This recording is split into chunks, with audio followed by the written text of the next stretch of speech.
কিছু কিছু মানুষের জীবন একা থাকা পাখির মতো। গন্তব্য নেই, ঘরে ফেরার তাড়া নেই। ঘরে ফিরলে ভয়ানক বিষণ্ণতা, বাইরে অজানা সব বিপদ। গোধূলি হয়ে আসছে, তবু ঘরে ফিরতে মন চাইছে না।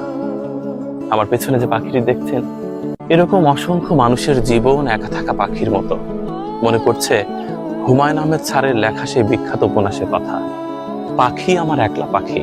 কিংবা শিরোনামহীন ব্যান্ডের সেই বিখ্যাত গানটির কথা মনে আছে, একা পাখি বসে আছে শহুরে দেওয়ালে, শীষ দিয়ে গান গাই ধূসর খেয়ালে। আহা, কত মানুষের জীবন এরকম। ঘরে ফিরবে কার জন্য?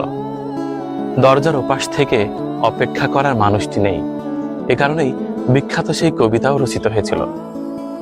আমি বলছি না ভালোবাসতেই হবে, আমি চাই কেউ একজন আমার জন্য অপেক্ষা করুক, শুধু ভেতর থেকে দরজা খুলে দেবার জন্য। আমাদের সমাজে অনেক মানুষের জীবন একা থাকা পাখির মতো, ভেতর থেকে দরজা খুলে দেবার মতো কেউ নেই।